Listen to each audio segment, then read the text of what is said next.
Welcome to Community Keynotes, friends. It's so glad to have you here. Thank you for joining.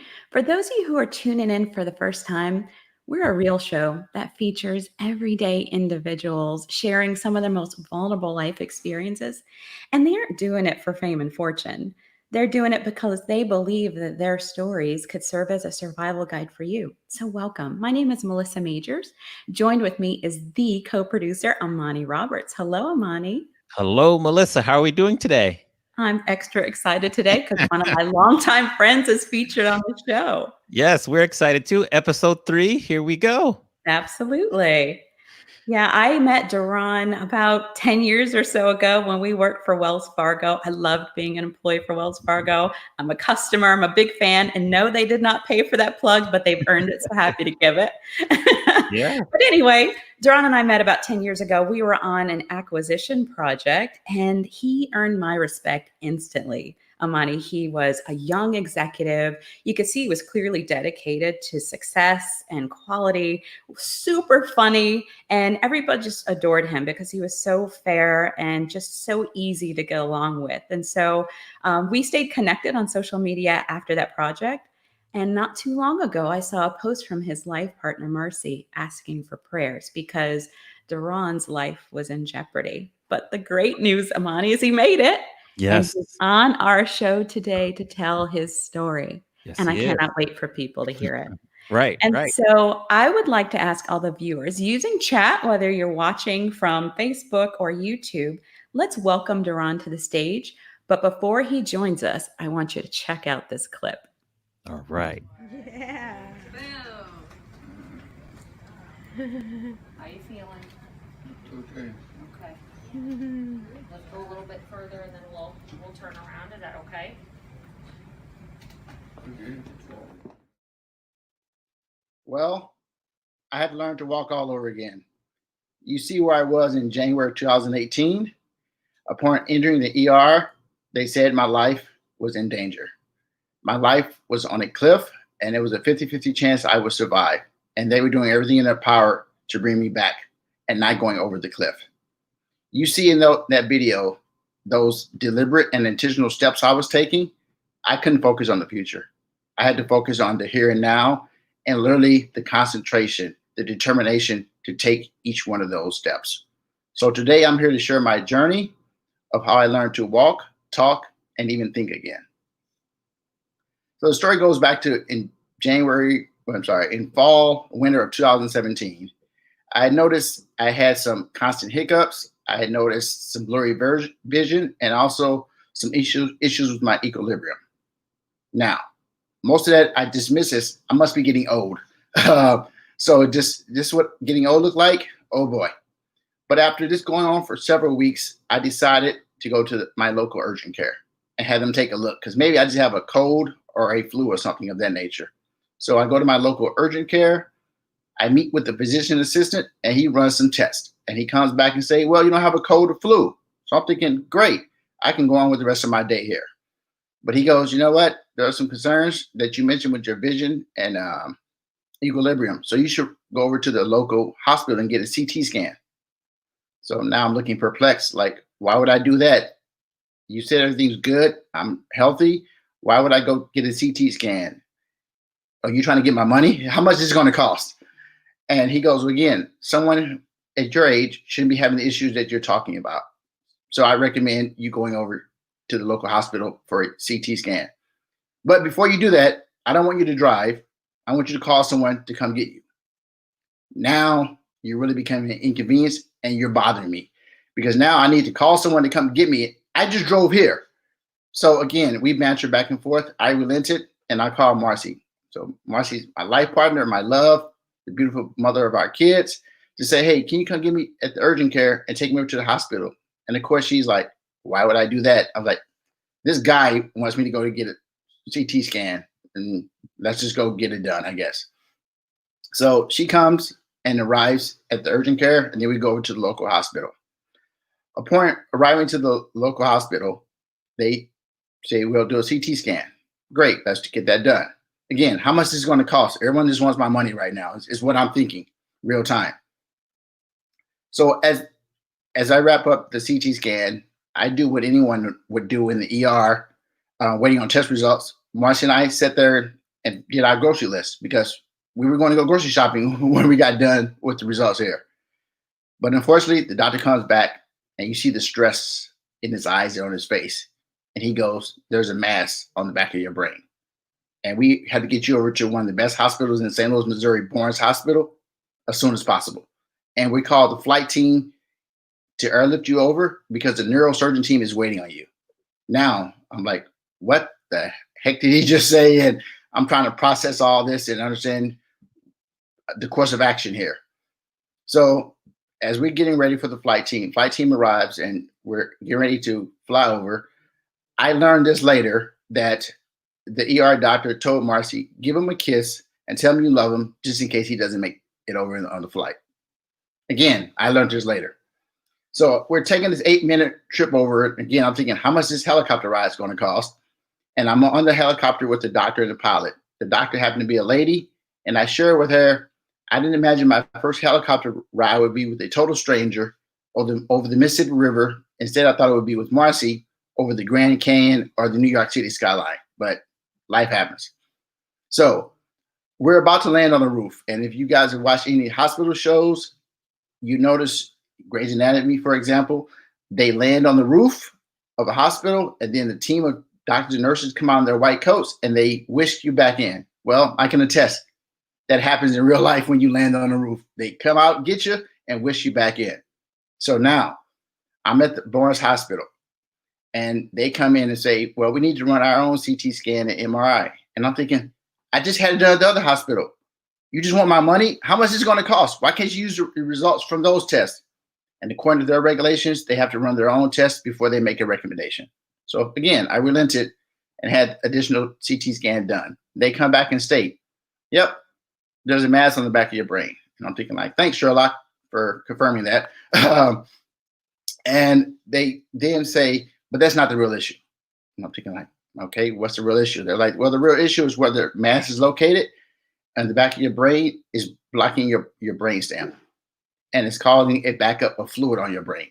So to provide additional context there, on average, we all have 4 to 6 cc's of fluid on our brain. And again, I'm learning all this real time. But you have 4 times that much on your brain. You have over 30 cc's of fluid. And we don't understand how you're up walking, talking. You should have had a stroke or brain aneurysm by now, which is why the doctor at the first hospital told Marcy to give him a kiss and tell him you love him just in case, because he knew the severity of my situation. And he needed to get me over to Barnes Hospital and to the best care possible. So now they're like, we need to take action. We need to put a plan in place, and I'm in agreement. And they say we need to go in and do a procedure and put in 2 tubes into your brain and release the fluid within the next 24 to 36 hours. So that's the plan. And then we can address the brain mass. Okay, sounds like a good plan. Let's get it done. So we get that done. And then after that, 36 hours of fluid is releasing. And now we can talk about addressing the mass. So as we're talking about addressing the mass, they're like, we will need to go in and remove the mass. At this time, once we remove it, then we'll do a biopsy on it as well. So having a conversation with the neuro team, they start asking, do you have your affairs in order? And I'm a financial services professional. And I'm like, yeah, I have the right accounts and the right IRAs, 401ks, benefits, etc. So I have my affairs in order. And they were like, to be more frank, do you have a will? And I'm like, I'm 40 at that time, 46 years young. No, I don't have a will. Well, you should get a will just in case, because as they're going over the information for the surgery, they're like telling me all the good and the bad things of the outcome of the surgery. So now I'm really getting freaked out. And I contacted a buddy who's an attorney to say, I need you to execute a will immediately so I can make sure that my wealth is taken care of for my family. So we get that done. Then in the same breath, the doctor's having a conversation about, well, if everything goes well, I think you'll make a full recovery. And I'm thinking like, you're just blowing smoke. And how can you say that? And I bet you say that to everybody. And he sternly goes, no, I don't only say that to everybody. But he goes, the fact you don't have pre-existing conditions, you don't have asthma, you don't have diabetes, You don't have sickle cell. You're a non-smoker.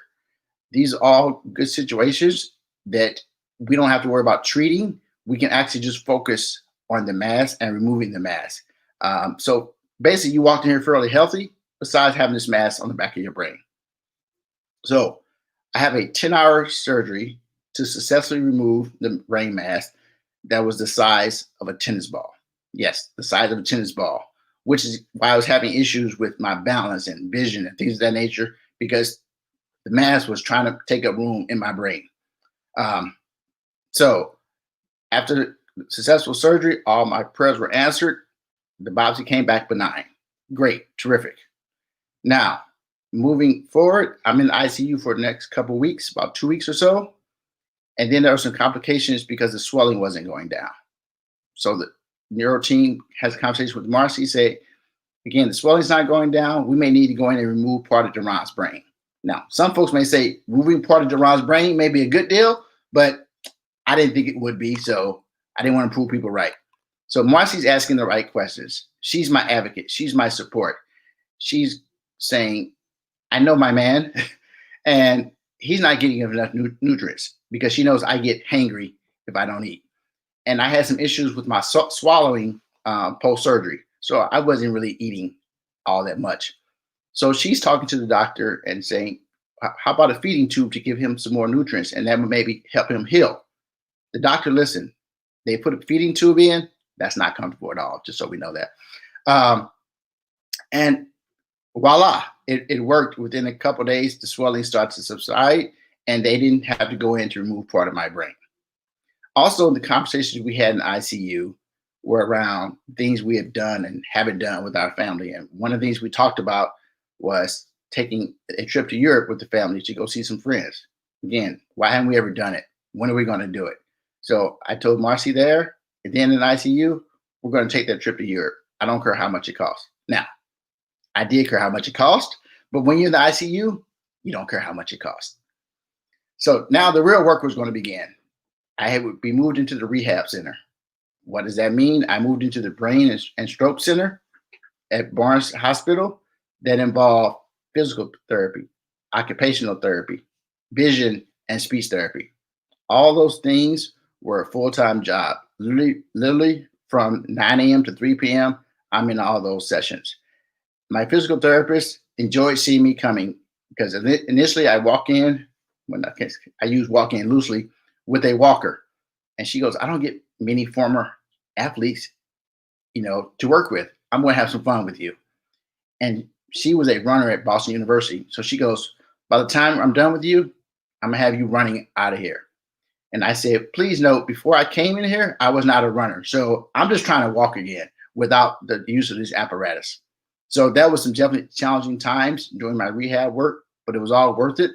Of my 6 months of rehab, and then eventually I would graduate from physical therapy, occupational therapy, vision therapy, and speech therapy. And again, ton of work. And each morning, the doctors would make their rounds. And I always found it interesting in the ICU and the rehab center. They always talk about rest is the best form of recovery. But they're always in your room. They're always taking blood. They're always asking questions, taking vitals. So you never really rest, but that's what they do. So part of the doctor rounds in the morning between 5 and 6 a.m., they would be testing my cognitive skills, my physical ability each morning. And they would go through this battery of tests. And after a while, you kind of get the hang of what they're doing, what they're asking. So one morning, I decided to have a witty response to my standard questions. One question being, who is the U.S. president? So that morning, I said, we didn't get rid of Trump while I've been in the hospital. They all laughed. And the doctor, the head neuro guy, gets his young students around him and he goes, humor.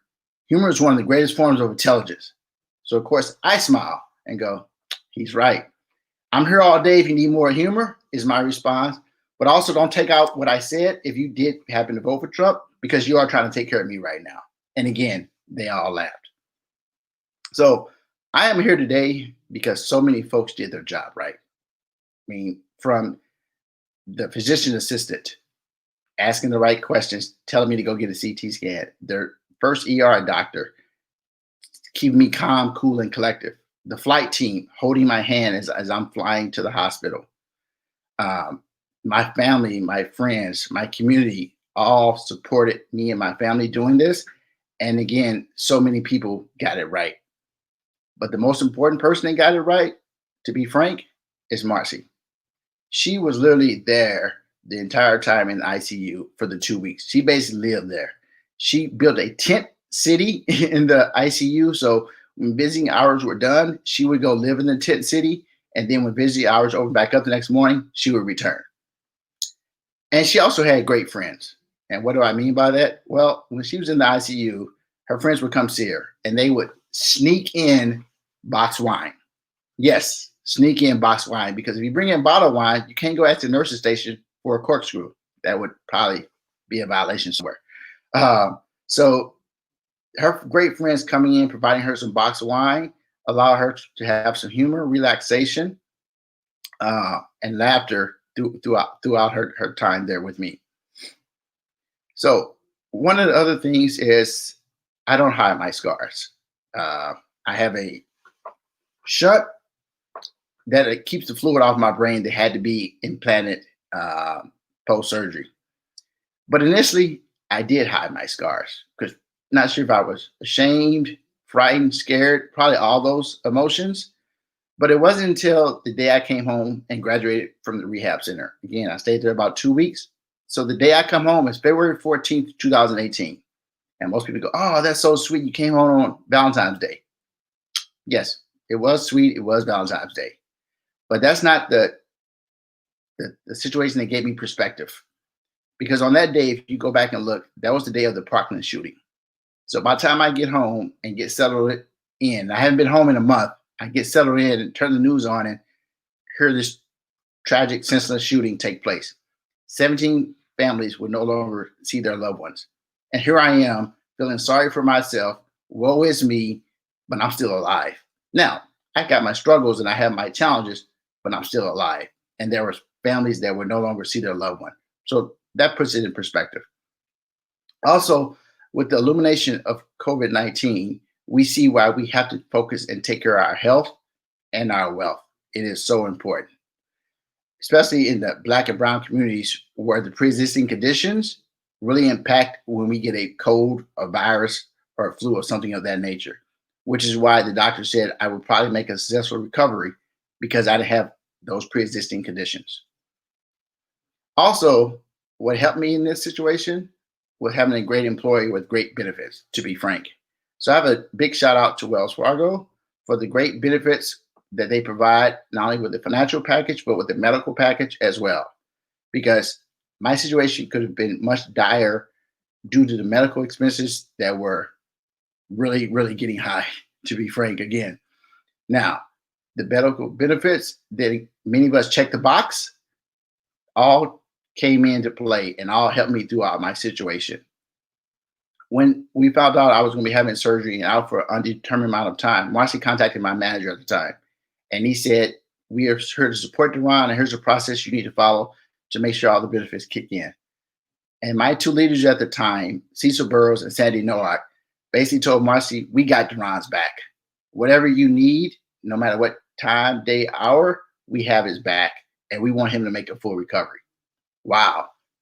Because doing my own research through all of this, and as my medical expenses were going to be mounting, one of the top reasons for bankruptcy is medical expenses. So here I have an employee that was making sure team members are taken care of during their time of need. And that was so beneficial to me and my family. Now, my obstacles, again, are still real. In retrospect, they could have been much worse based on everything that was in front of me. But again, with great support, great being intentional about who I work for, being intentional and deliberate about the things I did and how I invested my money were so important to my future success and my recovery here. Again, in summary, folks did the job right. From the people, the family, to my employer, everyone did their job right. So one of the things I'm going to challenge everyone that's listening to this is take inventory of your health and your wealth. So make sure you're taking care of your health and you're preparing your wealth. I also challenge folks to make sure you have advocates and a support system. Do folks know what to do and what are your wishes in your time of need. That's really important. And also make sure you're saving for that moment of need. Again, goes back to the tagline now, take care of your health and prepare your wealth. And if you're not doing that, haven't done those, take that action this week to make that happen. It's really beneficial to you and your family. So the last thing I want to share is a picture. Again, what I told Marcy in ICU is that we would take that trip to Europe. So we would go see our great friends in London and also visit Paris and Amsterdam. So you see Marcy, my son Miles, and my daughter Harper, us taking that trip, that celebration of life, and really created lasting memories, and even literally stumbled upon the Tour de France on our last day in Paris. So I have to tell you that story another time. So lastly, again, I want to thank Melissa and Amani for allowing me a platform to share my journey, and hopefully it's being inspiring and motivating to others. And make sure you all lead your best life. Thank you very much. That's my story, and I'm sticking to it. Wonderful job, Darron. Thank you so much for sharing your story with us. Oh, wow. I'm so glad not only that you were able to share, but you were able to overcome that. Wonderful job and great advice for all of us. So at each episode of Community Keynotes, the speaker gets to choose a cause that we donate to. And so today's episode, we are hosting a fundraiser to benefit the We Raise Foundation, which Darron happens to be a board member as well. 60% of the gifts that you give today, viewers, will go directly to We Raise, and the remaining balance will go to fund the production of Community Keynotes. It's really easy to give. You can text using the number that you see on the screen. You can scan the QR code there, or you can go to givebutter.com/community keynotes. Now, today I have a special announcement. There's also another way you can support the show. You can not only wear these stories and Darron's story in your heart, you can wear it on your sleeve. So I am announcing today storystore.us, which carries merchandise inspired by the stories that you see on this show. And so you can see a sample of some of the designs that were inspired by Darron's story. Screw corkscrews, drink boxed wine is something you can wear on a t-shirt that you find there. And my favorite one for Darron's story, which is, I'm proud of my scars. They prove I showed up for life and won. So thank you so much, Darron. You did an amazing job. And with that, I would like to invite Marcy, Darron's life partner, to the stage so we can pepper you all with questions. Welcome. Welcome, everyone. Nice to see you, Marcy. Great job, Darron. Awesome speech. We're so proud of you. We got a couple minutes. We want to get through some of these great questions. My first question is for Darron. Why do you feel you were given a second chance in life? I would say because my work is still to be done with my family, with my community, that I was given a second chance because greatness is still in front of me and ahead of me. All right. Marcy, when you first saw Darron in the hospital, what thoughts and emotions were going through your mind? It all happened so fast. We were literally sitting in an emergency room, and then 4 minutes later, I was chasing a helicopter down the highway. So, I didn't really have time to process, but, I'd say his time in the ICU was the hardest for me, just watching him struggle and try to get healthy. But, it reminded me how much I loved him and how much I care. All right. Darron, based on everything that you've been through in life, and what advice would you give your 21-year-old self if you were able to sit down with him and speak to him now? I would give the advice to make my 21-year-old self enjoy your best life. And what does that mean? It means everything that you're doing sets you up for the future. So enjoy it, be passionate about it, be intentional, be deliberate. One of the things that I've done, since I've started to reconnect with people is be intentional and deliberate as far as how I spend my time and who I spend my time with, and being, again, intentional and deliberate on that. So that's the advice I would give my 21-year-old self if he would sit down and listen to me. All right. Good advice. Marcy, many people's faith would have wavered while going through this experience. How have you been able to stay strong and stay positive as well? That's a great question. Through all of it, I had one thing that ran through my head constantly when Darron was in the hospital and going through this. It was, he has to survive. He has to survive for me, our children, our friends. Like, we all need him.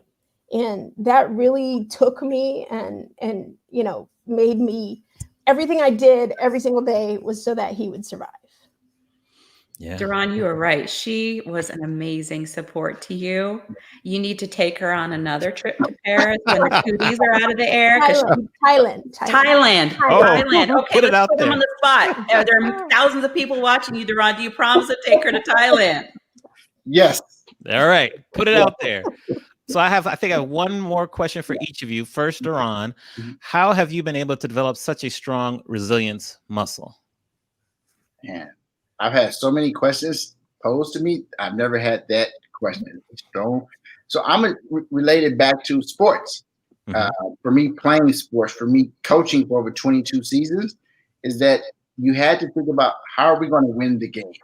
What is my strategy? What is my way that we're going to make this happen? So I would say that how that was developed, it's been developed over time, and it all comes from, again, to me, it came from sports. That was my foundation, and putting that in play and thinking about this always through the whole process. How am I going to compete? How am I going to win? How am I going to overcome? What's our game plan? What's our strategy?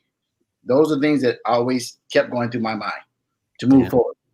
Well, I just have to say, I admire your resilience and I admire your courage as well, too. So keep going. Okay. Finally, Marcy, what have you learned from Darron as you watched his rehab process?